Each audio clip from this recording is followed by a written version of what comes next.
should have known better than to take the job. The house on Blackwood Lane had always been the source of local legends, stories of hauntings and cursed inhabitants. But as a struggling college student, the offer to house sit for a month seemed too good to pass up. The pay was generous, and all I had to do was keep an eye on the property. Simple enough, right? The house was an old Victorian mansion, its once grand facade now weathered and decayed. The front yard was overgrown with weeds, and the windows were covered in grime. As I approached, a chill ran down my spine, but I brushed it off as nerves. I was greeted by Mr. Thompson, the owner, who gave me a quick tour and a list of instructions before leaving me alone. The first few days were uneventful. I spent most of my time exploring the house, trying to imagine what it must have been like in its heyday. The furniture was covered in white sheets, and the air was thick with dust. Despite the creepy atmosphere, nothing out of the ordinary happened. That is, until the fourth night.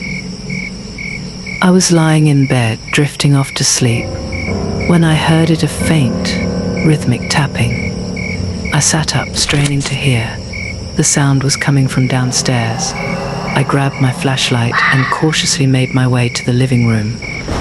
The tapping grew louder as I approached, but when I entered the room, it stopped.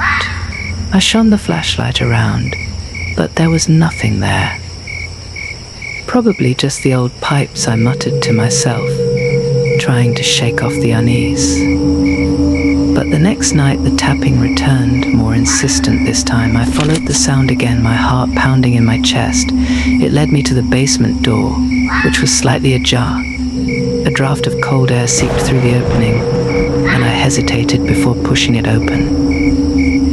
The basement was dark and musty, filled with old furniture and boxes. I scanned the room with my flashlight, and that's when I saw a small wooden door in the far corner. It was barely visible, hidden behind a stack of crates. The tapping was louder now, coming from behind the door. With trembling hands, I moved the crates aside and opened the door. It led to a narrow staircase, descending into darkness. Every instinct screamed at me to turn back, but curiosity got the better of me. I took a deep breath and started down the stairs. The air grew colder with each step, and the tapping echoed through the narrow passage. At the bottom of the stairs, I found myself in a small, stone-walled room. In the center of the room was a large wooden chest. The tapping was coming from inside it. I hesitated, my hand hovering over the latch.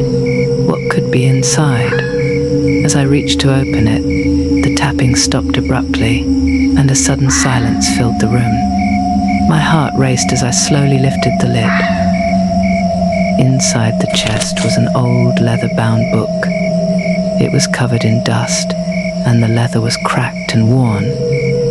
I picked it up, feeling a strange compulsion to open it. As I flipped through the pages, I realized it was a diary.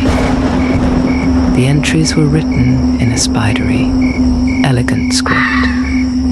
The diary belonged to a woman named Eliza Blackwood, the original owner of the house. Her entries started off normal enough, detailing her daily life and the construction of the mansion. But as I read on, the tone grew darker. Eliza wrote about strange occurrences in the house, objects moving on their own, whispers in the night, and an overwhelming sense of dread. She believed the house was cursed, haunted by an evil presence. Her final entries were frantic, describing terrifying visions and a sense of being watched. The last entry ended abruptly, mid-sentence. A loud bang echoed through the basement, startling me. I dropped the diary and spun around, shining my flashlight in every direction. The door at the top of the stairs slammed shut, plunging the basement into darkness. I rushed up the stairs, but the door wouldn't budge. I was trapped. Panic set in as I pounded on the door, shouting for help. Suddenly, the tapping started again, louder and more frantic. It was coming from behind me.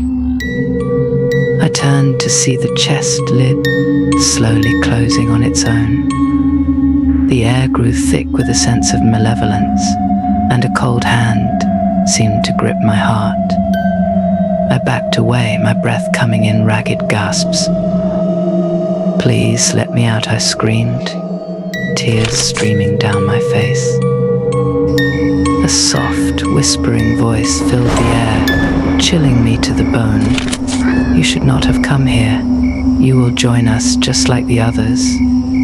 I looked around, desperately trying to find a way out. The walls seemed to close in, and the whispers grew louder, more insistent. The room was spinning, and my vision blurred. Just when I thought I would pass out from sheer terror, the door flew open, and I stumbled out, gasping for breath. I didn't stop to think. I ran up the stairs, through the living room, and out the front door. I didn't look back until I was safely in my car, speeding away from the house on Blackwood Lane. I never returned to collect my things or my payment. I moved out of town, determined to put as much distance between myself and that cursed house as possible. But the nightmares never stopped. Every night, I'm back in that basement, hearing the whispers, feeling the cold grip of the unseen. I've tried to tell myself it was just my imagination, that there's a logical explanation for what happened. But deep down, I know the truth. The house on Blackwood Lane is cursed, and whatever evil resides there will never let me go.